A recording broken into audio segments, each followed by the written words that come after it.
नित्य निरंतर गुरु प्रदत्त नाम और रूप, जो रूप गुरुदेव ने बताया। हमारे गुरुदेव क्या नाम रूप बता रहे? बोले राधा वल्लभ लाल को हृदय ध्यान मुख नाम।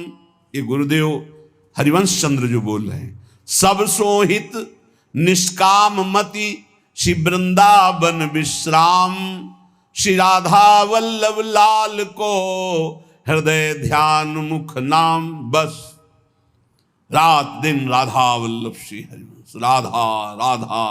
गुरुदेव कह रहे हैं राधा नामैव कार्यम हेनुदिन मिलितम साधना घीष्ट कोटिस। राधा राधा यदि ऐसा कहने को मिल जाए तो सब बात बन जाए। गुरुदेव ही कह रहे हैं, हरिवंश चंद्र जी कह रहे हैं अनुल्लिख्यानंतानपि तदपि राधान मधुपतिर महाप्रेमाविष्टम तो परम देयम विमृशति तवैकम श्री राधे गृणते ही नामामृत रसम महिम्नः कह सीमाम स्पृशति उदास्यैक मनसाम। अब राधा नाम के लिए कल हम दिखा भगवान शंकराचार्य जी के पद पर विराजमान होकर कि भगवान शंकर भी नहीं चाहते हैं कि राधा तत्व को हमें बोलना पड़े, क्योंकि जब पार्वती जी प्रश्न करती हैं तो गंभीर हो जाते हैं। पार्वती जी ने हटकर पूछा आप गंभीर क्यों हो जाते? तो कहते बहुत गुप्त रस है, इसके लिए विशिष्ट अधिकार चाहिए हे देवी, इसलिए जब जब आप प्रश्न करती मैं मौन धारण कर लेता हूं।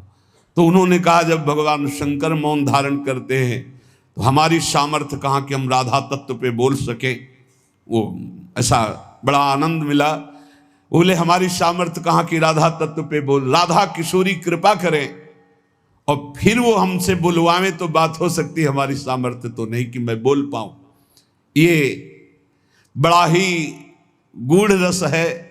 जब तक रसिक महापुरुषों के द्वारा दी गई सांगो पांगो उपासना नहीं की जाती तब तक प्रियालाल के प्रेम सुना भी। ब्रह्मानंद में एक लगाकर 1700 परार्ध गुणा किया जाए तो जो श्यामा श्याम से सुख मिलता है वो लव मात्र होगा। ब्रह्मानंद लव मात्र होगा, गुणा करने पर जो संख्या आएगी अपार सुख मिलता है प्रिया प्रीतम में। ऐसी प्रिया प्रीतम की प्राप्ति के लिए जो रसिक गुरुदेव ने नाम दिया है, मंत्र दिया है, रूप दिया है, उसी में हमें स्थित रहना है। देखो मन को एक सच्चिदानंद में लगाना है। माया क्या करती? भटकाव बनाए रहती है, ये विक्षेप पड़ता रहता है। अब मन इसमें नहीं लग रहा है, उसमें चलो उसमें चलो, ये इसकी चाल है। हमको सांगो पांगो उपासना पकड़ लेनी अपने गुरु प्रदत्त, अपने आचार्य प्रदत्त। चौथा, समस्त इंद्रियां भोग विलास के लिए लालायित रहती हैं सबकी। अब इनको भोग देना भी है, बिना भोग के बिना विषय के जीवित नहीं रह सकते। शरीर चलाना है, सेवा धर्म पूर्ति करनी है, पानी पीना भी विषय है, अन्न पाना भी विषय है, देखना भी विषय है, सुनना भी विषय है, सब विषय के अंतर्गत आता है। तो यहां अपनी इंद्रियों से जो विषय ग्रहण करना है वो भागवतिक करना है। जैसे हमें पानी पीना है तो प्रभु को अर्पित करके राधा वल्लभ लाल की जय, और फिर भावना करो हृदय में प्रभु विराजमान है, जलपान करो। भोजन भोग अर्पित किया, भगवत स्वरूप प्रसाद, हम प्रसाद पा रहे हैं। वस्त्र प्रसादी, सुनना भगवत विषय, देखना भगवत भाव, बोलना भगवत संबंध से। हर इंद्रियों के विषय को हमें भगवत संबंध से युक्त कर लेना है। यदि भगवत प्राप्ति करनी है, भगवत प्रेम प्राप्त करना है तो पहला चरम लक्ष्य मुझे इसी जन्म में भगवत प्राप्ति करनी, भगवत प्रेम प्राप्त करना है। दूसरा बुद्धि का पूर्ण समर्पण अपने आराध्य देव श्यामा श्याम में। तीसरा गुरु प्रदत्त नाम रूप लीला गुण सेवा उपासना सांगोपांग गुरु प्रदत्त। चौथा, समस्त इंद्रियां भगवत संबंध से युक्त। जब हम स्वसुख वांछा से युक्त होकर कोई भी विषय सेवन करते हैं वो भगवत विमुख हो जाता है। जैसे हम कोई सूंघा वस्तु और वो प्रभु के संबंध से युक्त नहीं, ये स्वसुख वांछा से युक्त सूंघना ये बंधन कारक हो गया। ये राधा वल्लभ लाल जी का प्रसादी इत्र, अच्छा फूहा, कितना अब ये भक्ति वर्धक होगा, पाप नाशक होगा और आपके हृदय में आह्लाद। कोई भी क्रिया भगवत विमुख नहीं होनी चाहिए। हमारी प्रत्येक चेष्टा भगवत संबंध के लिए है। हमारा शौच स्नान भी भगवत संबंध के लिए। जैसे हम पात्र मार्जन करते हैं, ऐसे हम लघु शंका शौच आदि से निवृत्त होकर पवित्र होकर अपने प्रभु की सेवा, प्रभु के सुमिरन में, वो भी भजन का एक अंग है। समस्त इंद्रियां सदा सर्वदा केवल भगवत विषयों के संबंध में ही रहे, सो सुख वांछा में न रहे। पांचवा, जीव का चिंतन प्रत्येक क्षण पदार्थ, व्यक्ति, परिस्थिति, विचार, भोगों के, क्रियाओं के, संबंधियों के, जहां जहां जाए वहां से हटाकर अपने लक्ष्य श्यामा श्याम में लगाओ, या जहां जहां जाए वहां प्रिया प्रीतम की भावना करो। जीवन का प्रत्येक पल किसी व्यक्ति के विचार में, वस्तु के विचार में, स्थान के विचार में, भोग विचार में, जहां जहां जाए वहां से हटाकर श्यामा श्याम में लगाओ, या जहां जहां जाए वहां श्यामा श्याम को देखो। छठवां, चित्त की एक एक वृत्ति से तुम्हारे आराध्य देव कभी हटने ना पावे। बड़ी उत्तम स्थिति होती है उस उपासक की, एक एक वृत्ति भगवदाकार करनी है। जैसे समुद्र में करोड़ों तरंगे, ऐसे चित्त में लाखों करोड़ों वृत्तियां, हर वृत्ति भगवदाकार। गोपी जनों की थी, विक्रेतु कामा खिल गोप कन्या मुरारी पादार्पित चित्त वृत्ति, दध्यादिकम मोह वशादवोचद गोविंद दामोदर माधवेति। कैसी स्थिति? बोले बेचने जा रहे हैं दही, पर चित्त की वृत्ति में गोविंद बसे, मुरारी बसे, तो वो कैसे पुकार रही? कोई गोविंद ले ले, कोई दामोदर ले ले, कोई माधव ले ले। तो ब्रजवासी जन कहते हैं बावरी क्या बेच रही? तब शुद्ध आती, अच्छा नहीं तो बोल रही कोई गोविंद ले ले, कोई दामोदर ले ले, कोई माधव ले ले। विक्रेत कामा खिल गोप कन्या मुरारी पादार्पित चित्तवृत्ति दध्यादिकम। बेचना है दही और बोल रही कोई गोविंद ले ले, दामोदर ले ले, माधव ले ले। चित्त की एक एक वृत्ति श्यामा श्याम में अर्पित, ये बहुत आनंद का विषय। गाढ़ चिंतन, जब कभी भगवान की कृपा से तुम्हें सौभाग्य मिलेगा कि 2-4 मिनट के लिए शरीर का विस्मरण हो जाए, पूर्वापर की स्मृति लोप हो जाए और वर्तमान में जो चिंतन चल रहा उसी में तदात्म हो जाए, फिर देख लो कैसा आनंद आता है। कभी सौभाग्य से मिनट 2 मिनट के लिए स्थिति जिसकी आई हो या आएगी तो आप देख लेना, पूर्वापर का विचार खत्म, मैं कौन हूं, कहां हूं, कैसा हूं, सब खत्म। केवल स्मृति, मात्र स्मृति, भगवत स्मृति, प्रिया प्रीतम की स्मृति। उस समय जो आनंद, उसका वर्णन नहीं हो सकता। यही आनंद आता है जब एक एक वृत्ति प्रभु में लगा दो। नित्य नई उमंग, नित्य नवीन उत्साह, नित्य नया आनंद उस उपासक को प्राप्त होता है जिसकी हर एक वृत्ति प्रभु में लग जाती है। हर एक वृत्ति लगाने से लगेगी, तत्काल थोड़ी कोई सिद्ध हो जाता है। भगवान ने इसीलिए गीता जी में कहा, अभ्यास योग युक्तेन चेतसा नान्यगामिना। ऐसा अभ्यास करो कि चित्त की एक भी वृत्ति कहीं बाहर ना जाए।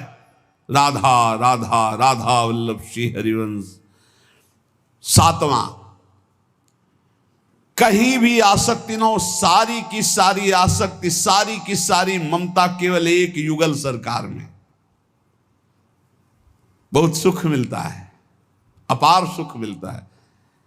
जिससे प्यार होता है, अपनापन होता है, उसकी बात सुनने में सुख मिलता है। अरे वो दिशा अच्छी लगती है, वो दिशा अच्छी लगती है। जिधर अपना प्यारा बसता है ना, वो दिशा अच्छी लगती है। उधर से आई हुई वायु ऐसा लगता है प्यारे का आलिंगन हो रहा है। अभी वो प्रेम जागृत नहीं हुआ, इसलिए उस एरिया को कोई आ जाए, अच्छा आप उधर से आए, जहां अपना प्यारा बसता है उस क्षेत्र का कोई आ जाए तो ऐसा लगता है प्यारा मिल गया, उधर की वायु आ जाए तो प्यारा है।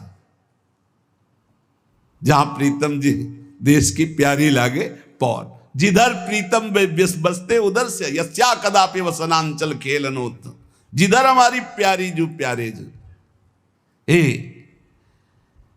सारी आसक्ति सारी ममता एक बार युगल सरकार के चरणों में समर्पित करने का बहुत बढ़िया अवसर है। बार बार तो बनत नहीं, या संजोग अनूप मानुस्तन वृंदा विपिन रसकन संग विविरूप, बहुत बढ़िया अवसर मिल गया है। मनुष्य शरीर, महामहिम परम पावन वृंदावन धाम का सानिध्य, रसिकों का संग और युगल सरकार की उपासना, सर्वोपरि उपासना। अभी आपने आनंद के तारतम्य में सुना। सारी की सारी आसक्ति, सारी की सारी ममता केवल युगल सर। जब ममता हो जाती तो श्यामा श्याम, ऐसे कोई बोले ना राधा राधा, तो एकदम हृदय में क्या दे दूं इसे, क्या कर दूं, बार बार एक ऋण सा हृदय में जागृत। इसने राधा नाम सुना दिया, इसने प्यारे जू का नाम सुना दिया, क्या इसको दे दूं, ऐसा हृदय लगता है। ऐसा हृदय मिल, जिससे सेवक जी महाराज कहते, जो हरिवंश को नाम सुनावे तन मन प्राण तासु बलिहारी।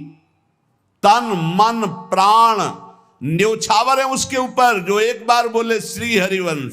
सेवक जी महाराज कह रहे ये है आसक्ति, इसे कहते हैं ममता। जैसे गोस्वामी तुलसीदास जी कह रहे, तुलसी जाके मुख से धोखे निक्षत राम, ताके पग की पग तली मोरे तनु की चाम। धोखे से भी निकल जाए राम, बोले वो इतना पावन हो गया कि उसके चरणों के तलवे और मेरे पूरा शरीर। गोस्वामी तुलसीदास जी कह रहे, ये जब रास्ते में नौजवान राधा राधा, एक भाई तो ऐसे कहते श्री राधा, एकदम हृदय उफान आता, क्या दे दूं, क्या करूं इनको, कैसे। नाम में अपार सुख तब अनुभव आएगा जब आसक्ति हो जाएगी। अभी आसक्ति अन्यत्र है, नाम में आसक्ति तो है नहीं। तो एक उपासक, मुझे नाम जपने में श्रद्धा नहीं हो रही, बिल्कुल ना हो, आप चिंता मत करो। भाव शब्द समझिए, कुभाव अनख आलसहु, नाम जपत मंगल दिशि दसहु। भाव से जपो, कुभाव से जपो, मन लगे या ना लगे तुम्हें फल मिलेगा, पक्का मिलेगा, मंगल दसों दिशाओं में होगा। विश्वास करके जपो तो, और एक दिन जब स्वाद लग जाएगा तब आप भी ऐसे ही बोलोगे जैसे बड़े बड़े संत महापुरुष बोलते हैं, नाम जीवन, नाम सर्वस्व, नाम ही हमारा प्राण धन। सारी आसक्ति, यही हमारी साधना है कि हमारी कहीं आसक्ति ना हो जाए, हमारी कहीं ममता बंटवारा में ना आ जाए, कोई हमारी ममता को बांट न ले। केवल प्रियाजू में ममता, केवल जुगल चरणारविंद में ममता। मन में भगवत स्मरण, तन से समाज सेवा, भगवत सेवा, परिवार सेवा, प्रियालाल की भावना से लालसा भगवत प्राप्ति की, भगवत प्रेम की। जीवन धन्य चल रहा है, किसी से प्रमाण की जरूरत नहीं। ध्यान दीजिए, आपका जीवन धन्य है। कैसे? बोले सारी आसक्ति, सारी ममता प्रिया प्रीतम में, मन भगवत स्मरण में, तन समाज सेवा, परिवार सेवा, भगवत सेवा, श्यामा श्याम की भावना में युक्त होकर, और चाहत भगवत प्राप्ति की। बस इस बार तो भगवत प्राप्ति करना है, इस बार तो मुझे भगवत साक्षात्कार करना है। 8वां, जीवन में राग द्वेष न रह जाए। बड़ा खतरनाक है ये राग द्वेष। अगर किसी से राग है तो बड़ा सूक्ष्म होता है राग का धागा, और वो जब हमारे ऊपर संकट आएगी, विपत्ति आएगी, या तो वो धागा दिखाई देता कि अभी वो है ना। द्रौपदी जी को पहले श्री कृष्ण याद नहीं आए, 5 महारथी पति है अतिरथी, वो याद आए, फिर भीष्मादि याद आए, फिर अपनी भुजाओं का बल, ये दांतों का बल, और जब निर्बल तब महाबल। सुनेरी मैंने निर्बल के बल राम, महाबल प्रभु श्री कृष्ण का तब जागृत हुआ। ये राग बहुत खतरनाक है, किसी से राग ना करें। यही राग जब प्रियालाल के चरणों में अर्पित हो जाता है तो अनुराग कहलाता है। जब शरीर भोग, शरीर संबंधी, यही बहुत फंसाव वाला जन्म मरण चक्र का मूल यही राग है। और जब इसमें बाधा पड़ती तो द्वेष हो जाता है। द्वेष बहुत खतरनाक है। भजन कर रहे हैं, कई वर्ष पहले किसी ने कुछ कहा, याद आ गया और जलने लगा हृदय। उसकी पूरी सामने झांकी है, भजन कर रहे हैं प्रभु का, और झांकी है उस द्वेष जिससे हुआ है, और हृदय जलने लगा। या कभी वो सामने पड़ गया तो देखकर जल। द्वेष ना होने पावे, अजात शत्रु ते सदा। भक्त अजात शत्रु होता, एक भी पूरा सृष्टि में शत्रु ना होने पावे। तो बोले क्या भक्त से क्रोध लीला नहीं होती? क्या भक्त क्रोध नहीं करता जैसे द्वेषी पुरुष करते हैं? बोले होता है, लेकिन भक्त का द्वेष ऐसा होता है जैसे जल में रकील खींचो, कितने सेकेंड, बस जितने में खींच रहे उतने में, इसके बाद नहीं। ऐसा नहीं कि उसके चिंतन में आएगा कि वो बहुत दुष्ट है, ऐसा कभी नहीं आएगा। अगर कभी ऐसा दिखाई दे रहा है तो वैसे जल में जैसे ऐसे, बस ऐसे किया, खत्म। और संसारी पुरुष का द्वेष कैसा होता है? पत्थर की रकील खींच दो तो बनी की बनी, और वो जल की रकील, जल में ऐसे रकील खींचो, एक सेकंड में खत्म। ऐसे भक्त का आवेश होता है, कोई धर्म विरुद्ध या इष्ट विरुद्ध या ऐसा, तो एकदम वो आवेश दिखाई देगा, लेकिन उसी क्षण वो तत्काल बिल्कुल द्वेष, किंचन मात्र नहीं, किंचन मात्र मंगल की भावना नहीं। अगर राग द्वेष है तो फिर वो भक्त कैसा? जीवन में राग द्वेष न रहने पावे, किसी से राग नहीं, किसी से द्वेष नहीं, और किसी भी भोग के प्रति ऐसी प्रचंड ममता कामना ना हो कि प्रियालाल का विस्मरण हो जाए। प्रियालाल का स्मरण करते हुए धर्मयुक्त भोग को जीवन यापन के लिए स्वीकार किया गया है। प्रियालाल का स्मरण चल रहा है और शास्त्र सम्मत धर्मयुक्त भोग है जीवन यापन के लिए, लेकिन शास्त्र विरुद्ध प्रियालाल का विस्मरण करा दे ऐसा भोग भक्तजन स्वीकार नहीं करते, और जो स्वीकार करते हैं वो भक्त नहीं होते।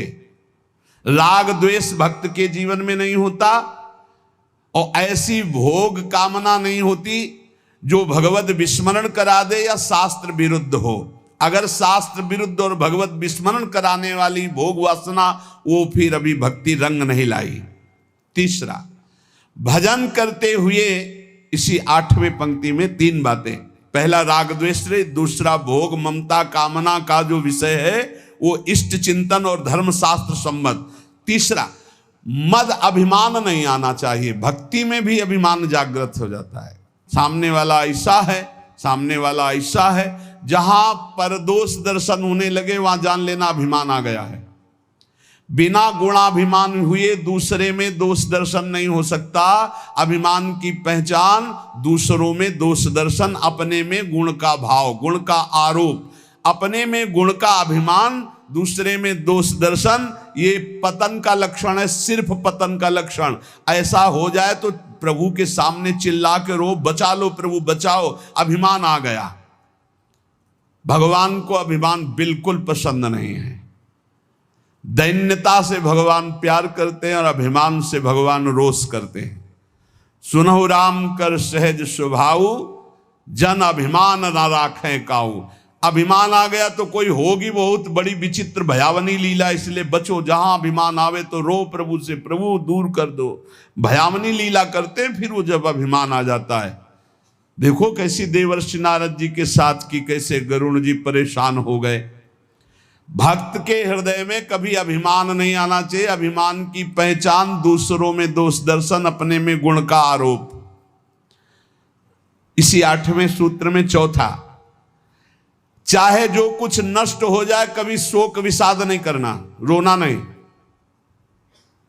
भक्त है, परिवार का कोई पधार गया है तो वो कीर्तन कर रहा है, वो रोएगा नहीं।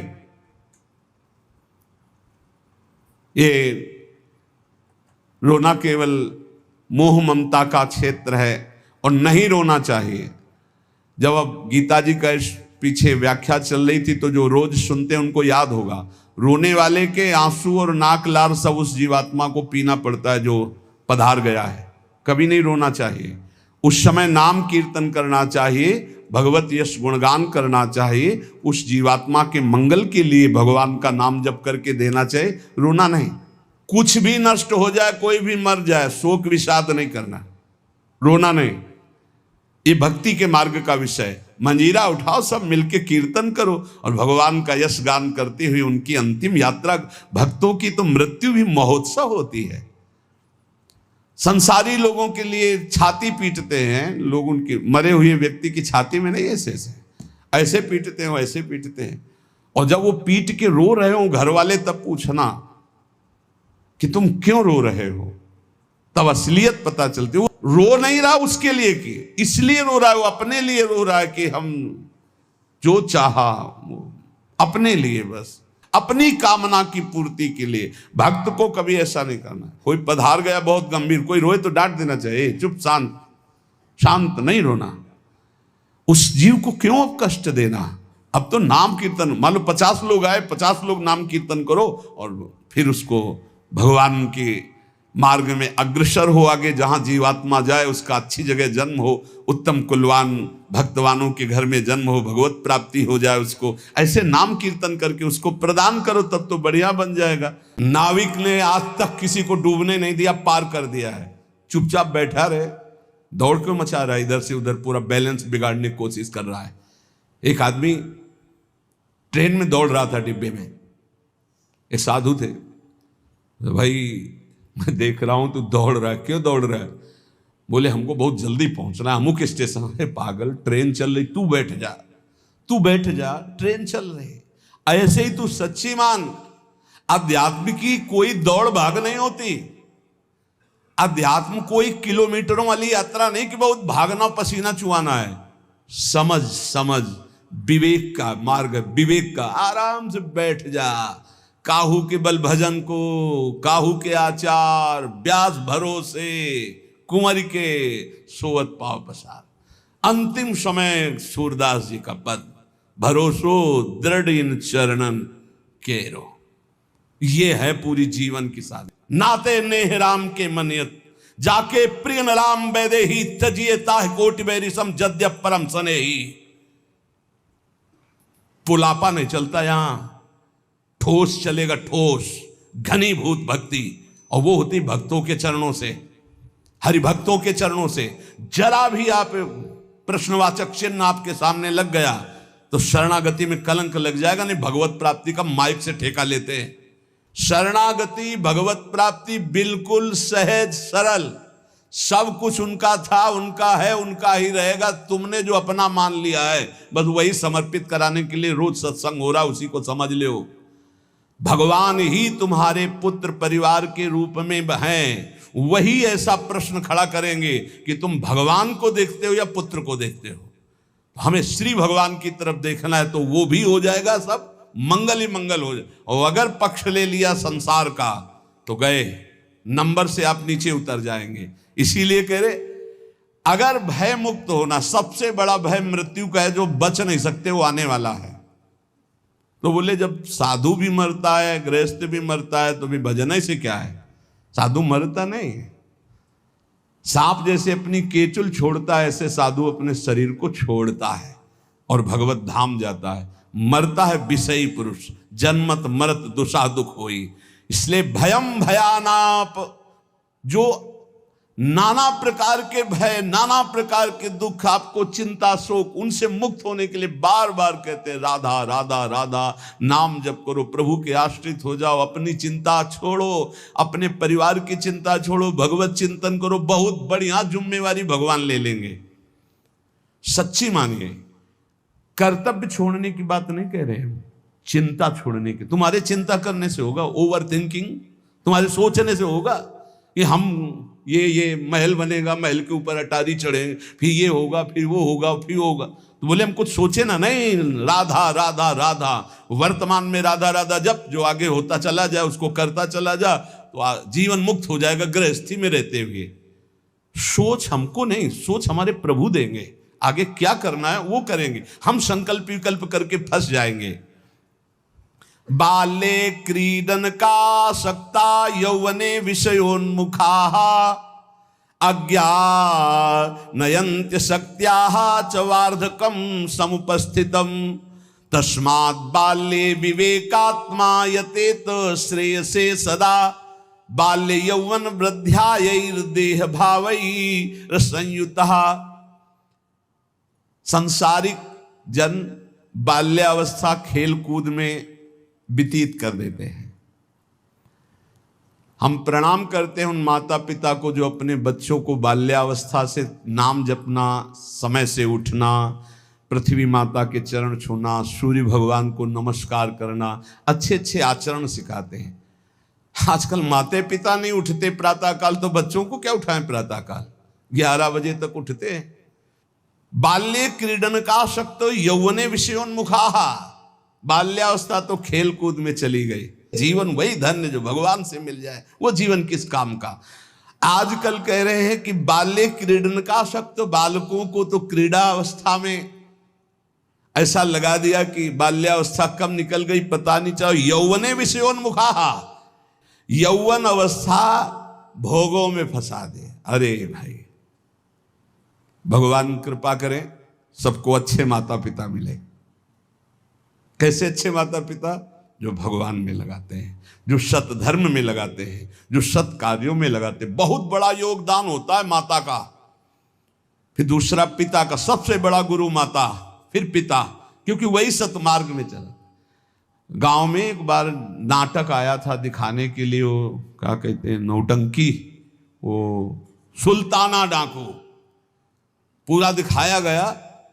रात भर देखा था, बच्चे थे हम उस समय।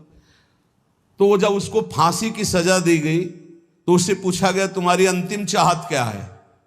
वो हम पूरी जिंदगी भर ध्यान रखा, बोले हमारी माता को हमसे मिला दो। माता को, जे ही माता मिलने आई तो गले लगे और दांत से पूरी नाक काट ली माता की। तो आप ईश्वर ने पूछा ये क्यों किया? बोले मुझे आज फांसी के फंदे में चढ़ाने वाली ये है। पहली बार हमने पेंसिल चुराई थी, और जब इसको कहा कि मां मैं पेंसिल चुरा के लाया, तो इसने कहा बहुत अच्छा बेटा, लिखने के काम आएगी। बस उसी दिन से मुझे लगा कि बहुत अच्छा कार्य है, और आज मैं सुल्ताना डाकू बना और मुझे इसकी फांसी की सजा मिल रही। तो सबसे बड़ी अपराधिनी मेरी मां है जो मुझे इस मार्ग में। मां प्रथम गुरु है। आप अपने बच्चे को जैसे गर्भ से शिक्षा, अगर हम प्रार्थना करते हैं गृहस्थ में वो बच्चा गर्भ में आ जाए तो सहवास बंद कर दो, सात्विक भोजन पाओ, भगवत नाम कीर्तन सुनो, भगवत कथा सुनो, महान तीर्थों का भ्रमण करो अगर कर सकते हो, उससे तुम्हारे बालक के बहुत सात्विक संस्कार होंगे। यौवने विषयोन्मुखा, जवानी भोगों में व्यतीत करने के लिए प्रेरणा दी गई, और अंदर और बाहर दोनों से संयोग बने, विषयों से हृदय मलिन हो गया। फिर कह रहे हैं अज्ञा नयंती असक्त्याः, जो अगली अवस्था आई बुढ़ापा, वो तो असक्त, इंद्रियां वैसे ही चंचल, मन वैसे ही चंचल, शरीर असक्त। अब वो अंदर बैठे बैठे भोगों का चिंतन कर रहा है, उसकी दुर्गति हो जाती, दुर्गति। इसलिए तस्मात् बाल्ये विवेकात्मा यतेत श्रेयसे सदा, विवेकवान होकर बाल्यावस्था से वो माता पिता धन्य है जो अपने बच्चे को शासन में लेकर, बाल भोग बना रहे, 5 मिनट राधा राधा कीर्तन कर, अभी तुझे पवाते, थोड़ा सा नाम संस्कार डालिए भगवत कीर्तन का, भगवान नाम जप का। बैठ 5 मिनट बैठ के कथा सुन, देखो सत्संग सुन, या स्वयं सुनाने लगे कोई न कोई ग्रंथ की बात। संस्कार पढ़ते हैं, गर्भ से संस्कार पढ़ते। अभिमन्यु जी को गर्भ में ही चक्रव्यूह तोड़ना आ गया था, प्रहलाद जी को गर्भ में ही परम महाभागवत बना दिया था नारद जी ने। अगर आप गर्भस्थ शिशु से शिक्षा प्रारंभ करेंगे तो कोई महान राष्ट्रभक्त महात्मा पैदा होगा। विवेक की पुरुष को चाहिए कि जिस समय बाल्यावस्था है वो पूरे जीवन की अद्भुत शैली बनाने के लिए उसको आप शिक्षा दीजिए। जितने गंदगी व्यसन है वो सब माता पिता के आचरणों का प्रभाव बच्चों पर पड़ता है। बहुत होश में माता पिता अपना व्यवहार रखें, नहीं बच्चे फिर वो ही जानते हो क्या करते हैं, बुढ़ापे में मार थप्पड़ घर के बाहर कर देते हैं कि तुमने हमको यही शिक्षा दी है आधुनिकता की, भोगों की, विषयों की, तो उसी का सुख लो। इसलिए तदे तद्वो मयाख्यातम यदि जानीत नानृतम तदस्मत् प्रीतये विष्णु स्मृत्याम बंध मुक्तिदः। मित्रों, मैं तुम लोगों से प्रार्थना कह रहा हूं, तुम झूठ मत समझना। अगर समस्त दुख और बंधनों से छूटना है तो तुम केवल हरि स्मरण प्रारंभ कर दो। उनका स्मरण करने के पश्चात कोई भी विपत्ति उसको परास्त नहीं कर सकती। हरि स्मृति समस्त विपद विमोक्षणम, जितनी विपत्तियां हैं सबसे मुक्त करा देगी। तुम मेरी बात मान लीजिए। तदस्मत् प्रीतये विष्णु स्मृत्याम बंध मुक्तिदा, समस्त बंधनों से मुक्त हो जाओगे, मृत्यु का भय नष्ट हो जाएगा केवल हरि स्मरण। प्रयासः स्मरणे कोश्य स्मृतो यच्छति शोभनम पापक्षयश्च भवति स्मरताम तम अहर्निशम। स्मरण मात्र भगवान का परम मंगल परम कल्याण करता है। क्या जाता है? हरिशरणम हरिशरणम, राम कृष्ण हरि, राधा राधा, हरे नमः। जो पसंद आवे, हमारे भगवान की तो अनंत नाम है, राधा वल्लभ श्री हरिवंश, जो पसंद आवे। खूब नाम कीर्तन, खूब नाम स्मरण। जो नाम स्मरण करता है समस्त मंगल समस्त कल्याण हो जाता है। अब आप बहुत ध्यान यहाँ दीजिए, नाम स्मरण प्रारंभ करेंगे तो दो प्रक्रियाएं होंगी। यदि आपके पाप अधिक हैं तो तत्काल पाप नष्ट होना प्रारंभ हो जाएंगे। अब उसके लिए घटनाएं घटना प्रारंभ हो जाएंगी, विपत्ति, दुख, परेशानियां। आप ऊब मत जाना। और अगर आपके पुण्य अधिक हैं तो पुण्य शुरू हो जाएंगे। ये लाभ, ये लाभ, ये लाभ। तो आप वो नाम जप का लाभ मत मान लेना, वो नाम जप से दुख आ रहा है ऐसा मत मान लेना। वो शुभ अशुभ दोनों को नष्ट करके आपको अखंड आनंद प्रसन्नता की तरफ ले जा रहा है। इसलिए धैर्य चाहिए नाम जापक में। सुख दुख नाम का फल नहीं है, सुख दुख पाप और पुण्य का फल है। आनंद और प्रसन्नता ये नाम का फल है। प्रसन्नता ये ब्रह्म स्वरूप है। प्रसन्नता, हर समय प्रसन्न रहना, ब्रह्मभूता प्रसन्न आत्मा। जो रात दिन प्रभु का स्मरण करते हैं उनके सब पाप नष्ट हो जाते हैं। प्रभु में अहर्निश बुद्धि लगने के कारण प्रभु परम सुख समुद्र है, इसलिए वो सुख समुद्र हो जाता है, हर समय सुख में डूबा रहता है। तापत्रयणे भीतम यदे तदखिलम जगत तदा सोचेषु भूतेषु द्वेषम प्राज्ञः करोति कहा। ये संसार तीन तापों से जल रहा है। तुम शोचनीय पुरुषों जैसे जलने के लिए तैयार मत हो। अगर तुम बचना चाहते हो तो बच सकते हो नाम जप के, नहीं तो कैसे कैसे मृत्यु अपहरण कर रही है। बैठे हैं आराम से कुर्सी में, पीछे से पूरी दीवार गिरी, मर गए। एक एक क्षण में मृत्यु तो काल कवल कर रही है। और हम सोच रहे हैं सब कुछ काम हो जाए फिर एक बैठकर भजन करेंगे या तीर्थयाटन करेंगे। मृत्यु तुम्हें तीर्थयाटन और भजन के लिए समय नहीं देगी। आज अभी से भजन शुरू करो। बद्ध वैराणि भूतानि द्वेषम कुर्वन्ति चेततः सुशोच्यान्यति मोहेन व्याप्ता नीति मनीषिणाम। यहां भजन तो करते नहीं, एक दूसरे से वैर कर रहे हैं, एक दूसरे से छल कपट कर रहे हैं, पापाचरण कर रहे हैं। विचारवान कभी किसी से वैर नहीं करता, ये पापाचरण नहीं करता। तुम महामोह से व्याप्त होकर किसी से यहां लेन देन मत कर लेना पाप का। कोई ऐसा पाप कर लिया, कोई वैर कर लिया, आना पड़ेगा। त्रिभुवन में किसी से वैर नहीं होना चाहिए, तब तुम जीवन मुक्त होगे। इसीलिए अजात शत्रु होता है भगवान का भक्त। और किसी से कुछ लेना न देना, मगन रहना, कर्जा ना रहे, नहीं तो आके देना पड़ेगा, आना पड़ेगा। कुछ ना कुछ ऐसा बन करके उसका हिसाब करके तुम्हें यहां से जाना पड़ेगा। बोले जैसे हमारा जवान लड़का था, बहुत मेहनत करके, बहुत वो अपने में कम खर्चा करता था, सब हम ही को देता था क्योंकि कर्जा निपटाने आया था, और कर्जा निपटा चला गया। वो तुम्हारा लड़का थोड़ी था, वो अपना कर्जा देने आया था, और कर्जा लेने आया था। बोले बचपन से बीमार, कुछ दिनों के बाद वो पधार गया, तो अपने लेने आया था हिसाब किताब। बहुत होश में, जीवन मुक्त होने के लिए किसी से लेना नहीं, किसी का देना नहीं, किसी से वैर नहीं, किसी से मित्रता नहीं, सबसे भगवत भाव। मैं तुम सबसे आग्रह करता हूं, तुम इस असार संसार के विषयों में कभी संतुष्ट नहीं हो सकते, मेरी बात समझ लो। चाहे जितना भोग भोग लो, कभी ऐसा नहीं हो सकता हाँ अब आज के बाद मुझे नहीं चाहिए।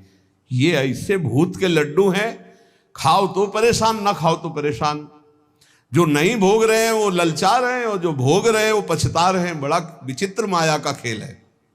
और जो संसार में है वो पछता रहे हैं कि हम सोचा था इसमें सुख है, वो है नहीं। हमें लगता है कि सुख औरों में है, पूरा जीवन उनको पछताते चला जा रहा है, ये भोगा, ये भोगा, ये भोगा। और अगर सही भजन नहीं हुआ तो पूरा जीवन इस भेष में पछताते चला जाता है, इधर उधर ताक झांक, पूरा जीवन व्यर्थ चला जाता है। ये हम भ्रमण करते हुए जीवन में देखा कि अगर साधना नहीं है तो अवस्थागत इंद्रियां शांत नहीं होती।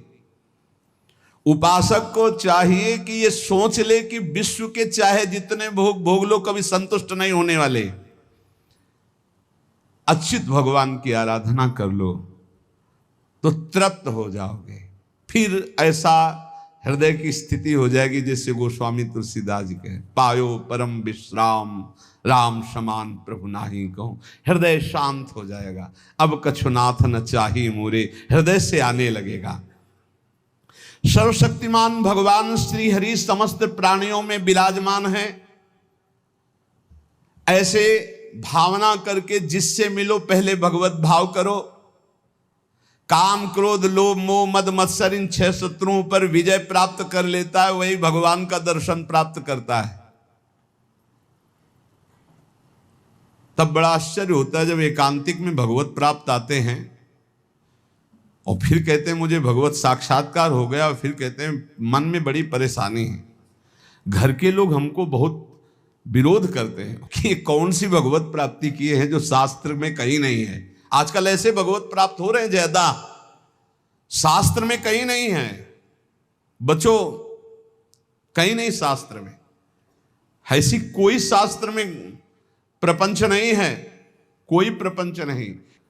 शास्त्र केवल भवबंधन के मुक्त करने के लिए ये साधनाएं बता रहा है। ये छोटी मोटी सिद्धियां घास फूस की तरह है, घास फूस की तरह है। तुम इसको बहुत बड़ा समझते हो, तुम्हारा ये नाम है, तुम वहां से आ रहे हो, तुम ये बहुत बड़ी बात थोड़ी है। 2 4 6 महीने तुम्हें नियम से हम बता दें, वैसे रहो सात्विक आहार करके। अगर आपके अंदर ना आने लगे तो हमें बताना। जीवन में कभी मदिरा जबान में ना रखी हो, मांस कभी खाया ना हो, ये अंडा मांस मछली, केवल ये तुम्हारे जीवन 6 महीना में तुमको हम बता देंगे कि जिसके मन की बात चाहोगे उसके मन की जान लोगे। तुम खेल समझते हो? मंत्रों में इतनी सामर्थ्य, पर पवित्रता, पवित्रता, आप अपवित्र हो रहे हैं तो इसलिए कुछ समझ में नहीं आ रहा है। अपवित्रता पर्दा डालती चली जाती है। ये ढूंढी आश्रम में, शायद आप जानते हैं, ढूंढी आश्रम में बहुत सिद्ध महात्मा है। दर्शन के लिए भागे तो 9:30 बजे तक केवल दर्शन सुबह देते थे। अब गुरु आश्रम से चले तो पर विलंब हो गया, 10 बज गए हमें रास्ते में। बस माता जी का मंत्र एकदम स्मरण किया, हमारा जाना व्यर्थ नहीं होना चाहिए, हमें दर्शन होने चाहिए। आप सच्ची मानिए, अकेले महाराज जी बैठे थे। जो ही गए तो पहला शब्द था कि बोले आओ महात्मा इंतजार कर रहे हैं। उनका स्वामी जी बड़ी करुणा, बोले करुणा नहीं, तुम्हारी माता जी आकर के मुझे रोक लिया। हमारी माता जी? बोले हाँ हाँ, जगदम्बा जिनका तुम मंत्र पढ़ रहे थे। ऐसा मंत्रों में आप ये भवबंधन मुक्त करने, तापत्रेणाभिहतम यदे तदखिलम जगत। तुम क्या समझते हो? ये समझते हो कि ये छोटी मोटी बात। अरे एक ही समय में कई जगह उपस्थित हो जाना, पर्वत को भी छेद दे देना, विविध प्रकार की सिद्धियां, एक भी सिद्धि स्वीकार कर ले तो भगवत प्राप्ति नहीं होगी। हमारे ब्रज में ऐसे ऐसे कि अखिल कोटि ब्रह्मांड नायक परात्पर पीछे घूमे, 2-4 लोगों ने मिलकर थप्पड़िया दिया, पिट गए, रोटी मांगा, खाया, कोई जानता नहीं कि ये क्या है। और यहां जो कोई सिद्धि दिखाने की कोशिश की तो सीमा के बाहर कर दिया गया है, सीमा के बाहर। यहां वो रहे जो प्रिया प्रीतम की सिद्धि में डूबे हुए हैं और कोई चमत्कार नहीं हो। सबसे बड़ा चमत्कार कि मन का परिवर्तन करके प्रिया प्रीतम में जिस वक्त दृष्टि गई तो श्यामा श्याम के प्रेम रंग में मतवाला कर दिया गया। भूलो मत, प्रिया प्रीतम की कृपा से ऐसे धाम में आए हो, ऐसे सत्संग को सुन रहे हो जिससे केवल भवबंधन मुक्त होता है। ये केवल भवबंधन के, ये तापत्रय विनाश आए, उन सच्चिदानंद प्रभु का यश है जो काना में पहुंच जाएगा तो भगवत प्राप्ति निश्चित है। हे भाई, चाहे देवता हो या दैत्य हो या मनुष्य हो या यक्ष हो या गंधर्व हो, कोई भी हो, मेरे प्रभु श्री हरि इतने कृपालु हैं कि उनके चरणों का जो आश्रय ले ले और नाम जप शुरू कर दे तो परम कल्याण हो जाता है। भगवान को प्रसन्न करने के लिए ब्राह्मण के कुल में जन्म लेना या देवता बनना या सदाचारी या विविध ज्ञानों से संपन्न होना या दान करना या यज्ञ करना, शारीरिक मानसिक पवित्रता, बड़े बड़े व्रत, ये सब पर्याप्त नहीं हैं। भगवान केवल प्रेम से प्राप्त होते, प्रेम से। वो कोई भी पुरुष नपुंसक नारीवा जीव चराचर कोई अहोवत सुपचतो गरियान या जिभ्या के वर्तते नाम तुभ्यम। भले वो चांडाल है पर उसकी जिभ्या पर हरि नाम है तो त्रिभुवन बंदनी है वो। देख लो देख लो, देवता दैत्य मनुष्य यक्ष गंधर्व कोई भी क्यों ना हो, जो हमारे भगवान का आश्रय लेकर उनका नाम जप करता है उसका परम मंगल परम कल्याण हो जाता है। प्रभु की प्राप्ति के लिए जरूरी नहीं है कि वो ब्राह्मण हो या देवता हो या वो सदाचारी हो या ज्ञान से संपन्न हो, दानी तपस्वी याज्ञिक शारीरिक मानसिक पवित्रता बड़े बड़े व्रत इनके द्वारा भगवान मिल जाए ऐसी जरूरी बात नहीं है। भगवान सिर्फ मिलते हैं प्रेम से, और प्रेम मूल्य नाम है। जो नाम जप करता है उसके हृदय में प्रेम होता है, प्रेमी वो कोई भी हो, भगवान उसको बहुत प्यार करते हैं। बहुत कृपा की भगवान ने, बहुत कृपा की। अगर कोई शर्त रख देते तो बड़ा कठिन होता। सिर्फ प्रेम, और प्रेम सबके हृदय में है। उस प्रेम को आपने बांट दिया है संसार में, उसी को समेट लो, भगवान की तरफ कर लो, भगवान की प्राप्ति हो जाएगी।